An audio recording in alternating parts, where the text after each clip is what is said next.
გასულ კვირას ავჭალაში დევნილთა კომპაქტურ ჩასახლებაში სასტუმრო ბაღტრიონის მიმდებარე ტერიტორიაზე აფხაზეთის ავტონომიური რესპუბლიკის მთავრობის ინიციატივითა და გლდანის გამგეობის მხარდაჭერით ხელოვნურ საფარიანის საფეხბურთო სტადიონი გაიხსნა.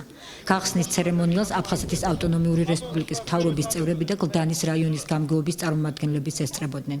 აფხაზეთის მთავრობის თავმჯდომარის მოვალეობის შემსრულებელმა ვახტანგ ყოლბაიამ თბილისის მერიას და გლდანის გამგეობას მხარდაჭერისა და გაწეული საქმიანობისთვის მადლობა გადაუხადა. დევნილმა ბავშვებმა თავმსხრივ სტუმრებს ხალხური თვითშემოქმედება წარუდგინეს.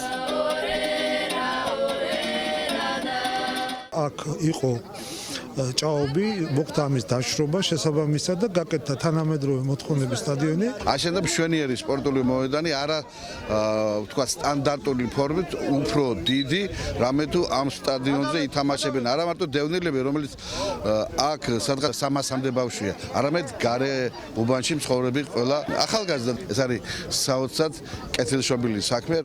ახალგახსნილ მოედანზე დევნილთა კომპაქტური ჩასახლების საფეხბურთო გუნდ ბაღტრიონსა და გლდანის რაიონის ჩემპიონ ავჭალას შორის მეგობრული მატჩი გაიმართა, რომელიც ბაღტრიონის ფეხბურთელთა დამაჯერებელი გამარჯვებით დასრულდა. ძალიან მოხარული ვარ, რომ ტარდება ესეთი ჩემპიონატი და რავი, ძალიან მოხარული ვარ ეს დევნილების რო ტარდება. დიდი მადლობა ორგანიზატორებს ამ გახსნის მასთან დაკავშირებით. გაიქნება ასევე მეტი და მეტი ტურნირები რო ჩატარდეს და მეტი ეს მომავალი თაობა ჩაერთოს ამ სპორტულ ღონისძიებებში. სასტუმრო ბაღტრიონში ჩასახლებული მოზარდები კეთილმოწყობილი სტადიონის გახსნით კმაყოფილებასა და ემოციებს ვერ მალავდნენ.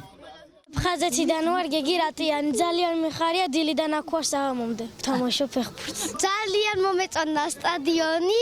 მე ვარ თედოხვებლიანი და ვარ აფხაზეთიდან, ძალიან მომეწონა ეს სტადიონის გაკეთება. გიხარია რომ სტადიონი გააკეთეს ამ პატარა ბავშვებსაც. ხო გიხარია ბავშვები? დიახ, ყველა ძალიან უხარია და ძალიან მაგარი სტადიონია.